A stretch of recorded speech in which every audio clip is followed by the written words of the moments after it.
අදත් සියලුම දෙනාව සාදරයෙන් පිළිගන්නවා අපි නොදන්න ලංකා ඉතිහාසයේ වෙතින් ගෙනෙන අලුත් වීඩියෝ එකකට. ඉතින් අද මම මේ වීඩියෝ එකකින් සාකච්ඡා කරන්න යන්නේ ශ්‍රී ලංකාවේ තිබෙන අద్භූත වලව් තුනක් ගැන. ඉතින් ඇත්තටම මේ වලව් තුන ඉතාමත් අద్භූතයි. ඉතින් ඒ ගැන තවදුරටත් පැහැදිලි කරාම ජනයා අතර මතයක් තිබෙනවා මේ වලව් තුල හොල්මන් අවතාර තිබෙනවා කියන මතය. ඇත්තටම මම නම් විශ්වාස කරන්නේ නැහැ මේ වලව් වල හොල්මන් අවතාර තිබෙනවා කියලා. ඉතින් අද මම පැහැදිලි කරන්න යන වලව් තුනේ නම් තමයි දික්කන්ද වලව්ව, මඩුවන්වෙල වලව්ව සහ සිසිරගිරි කියන වලව්ව. ඉතින් මේ වලව් තුන ඉතාමත් අద్භූත වලව් තුනක්. ඉතින් ඇත්තටම මේ වලව් තුන ඔයගොල්ලන්ට දැක බලා ගැනීම නොහැකි මේ කාලේදී මොකද ඒවා කෞතුකාගාර බවට තමයි මේ කාලේ පත් වෙලා තිබෙන්නේ. ඉතින් තවමත් මගේ channel එක subscribe කරලා නැත්නම් දැම්ම subscribe කරන්න. එහා පැත්තෙන් තියෙන bell icon එක click කරගෙන යන්න. ඉතින් අද අපි වීඩියෝ එකට යමු.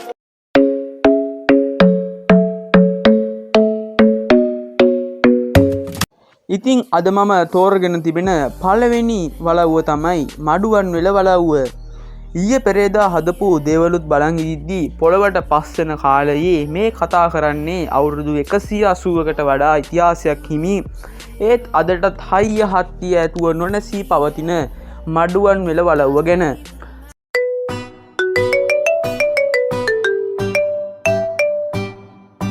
සමහර විට ලංකාවේ වලව් අතර පොඩි ළමයෙකුත් දන්නා තරමේ ජනප්‍රියතාවක් ලැබපු එකම වලව්ව තමයි මේ මඩුවන්වෙල වලව්ව කියලා කියන්නේ.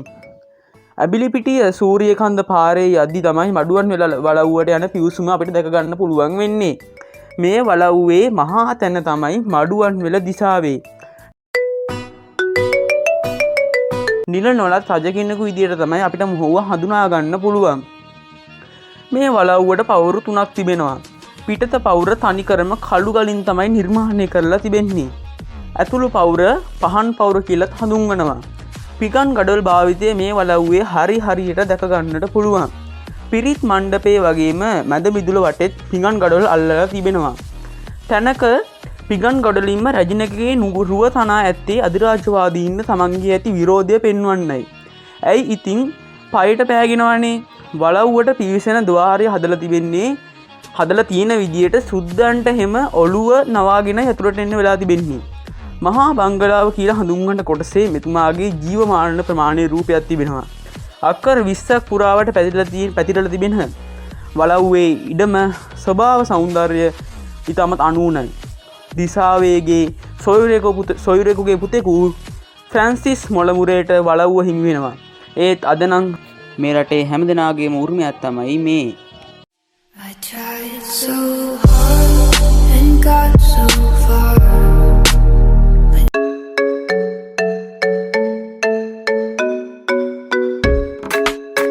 අද මම දෙවනියට තෝරගෙන තිබෙන වලව්ව තමයි සිසිරගිරි වලව්ව.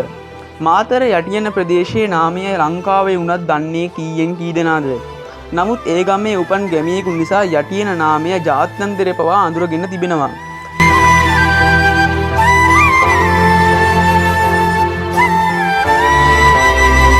ඔයගොල්ලන්ට හිතා ගන්නවත් පුළුවන්ද? යටියන මහත්යා ලෙස කවුරුත් දැන සිටි මේ ගැමියාට සියලුම ධනස්කන්ධයන් ලැබුණේ මේ සිසිරගිරි වලව්ව බවට මතයක් තිබෙනවා. තමන්ගේ නෝනා කලයෙන් වතුර රැගෙන නිවසට එන අතර වාරයේදී කලයෙන් බුබුලු මතුවී තිබෙනවා. ඉතින් යටියන මහත්තයා ඒ ස්ථානයේ මැදි කරලා නිවසක් හදනවා. මේ නිවස හැදුවා විතරයි යටියන මහත්තයා අනතර උනේ නුවර කීන්ස් හෝටලෙත් නිලට අරගෙන. සුද්දන්ගේ ආඩම්බරකම් මේ යටියන මහත්තයා නිසා සෑහෙන්න බැහැලා තිබෙනවා. කිටියේ ජගුවර කාර් තුනක්ම ගෙදරට අරගෙන ගිහින් තියෙන්නේ සුද්දන්ට රිදෙන්න.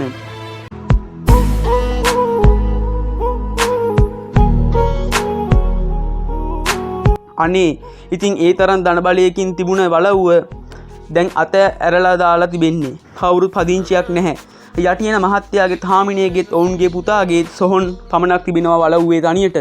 මේ වලව්වේ විවිධ හොල්මන් අවතාර තිබෙනවා කියලා මතයක් තිබෙනවා. ඉතින් මේ විදිහට තමයි මට ඔයගොල්ලන්ට මට සිසිරගිරි වලව්ව ගැන හඳුන්වලා දෙන්න පුළුවන්.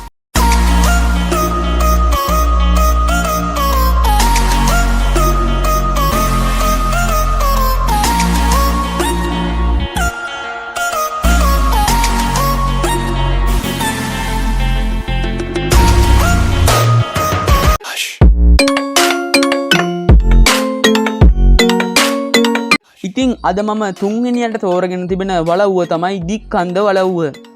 මේ දික්කන්ද වලව්ව ගැන කතා කරනකොට මේක හොල්මන් වලව්වක් විදිහට තමයි අපිට අද මේ වීඩියෝ එක බලන කට්ටියට හඳුන්වලා දෙන්න පුළුවන්. ඇත්තටම මේක ජනයා අතර තිබෙන මතයක්.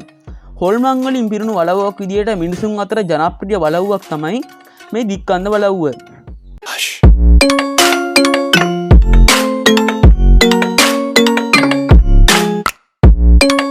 හැබැයි ඇතුළුවීමට අවසර නොදෙන නිසා සහ පාළුවට ගියපු ගතිය නිසා නිකම්ම හැදුණු කතාවක් තමයි මේ හොල්මන් කියන කතාව. ඇත්තටම ඔබේ සේකර පරපුරට තමයි මේ දික්කන්ද වලව්ව අයිතිය තිබෙන්නේ.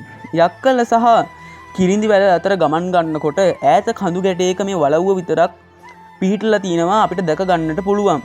ඒ විදියට එකා යකා වගේ ඉන්නකොට නම් බය හිතෙනවා තමයි.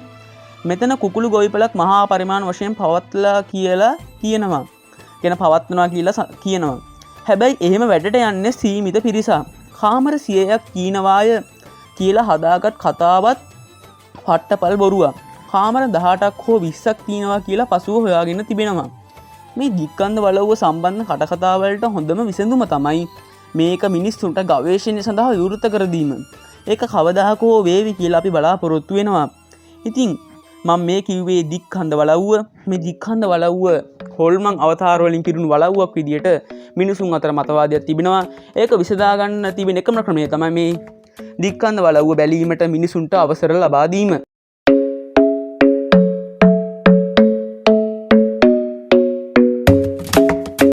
ඉතින් අද මම පැහැදිලි කරා සාර්ථකව වලව් තුනක්. ඒ කියන්නේ දික්කන්ද වලව්ව, සිසිරගිරි වලව්ව, මඩුවන් වෙල වලව්ව. ඇත්තට මේ වලව් තුන මිනිසුන්ට යන්නට අවසර ලබා දී නැහැ. නමුත් සමහර වලව් වලට යන්නට අවසර ලබා දී තිබෙනවා. විශේෂයෙන්ම දික්කන්ද වලව්වට මිනිසුන්ට යාමට අවසර ලබා දී නැහැ. ඉතින් මේ වගේ දේවල් තමයි මේ රටේ තිබෙන්නේ. ඇත්තට මේ වලව් තුන ඊටම සුවිශේෂී වලව් තුනක් මේ රටේ තිබෙන. ඉතින් මේ වලව් ඇතැරලා තිබෙන ස්ථාන තමයි. ඉතින් මේවල හොල්මන් සහ අවතාර තිබෙනවා කියලා මිනිස්සු මේ දේවල් නිසා විශ්වාස කරනවා. ඉතින් අද මම සාර්ථකව වලව් තුන ගැන පැහැදිලි කරා. ඉතින් මේ වගේ රසවත් වීඩියෝ බලන්න ඕන නම් තවමත් මගේ channel එක subscribe කරන්න නැත්නම් දැම්ම subscribe කරන්න. අනිවාර්යෙන් එහා පැත්තෙන් තියෙන bell icon එක click කරගෙන යන්න. ඉතින් මේ වීඩියෝ එක හොඳ නම් අනිත් අයට share කරන්න. අනිවාර්යෙන් like එකකුත් දාගෙන යන්න. අනිවාර්යෙන් comment එකකුත් දාගෙන යන්න. ඉතින් අද මම සමු ගන්නවා. නැවත හමු වෙමු.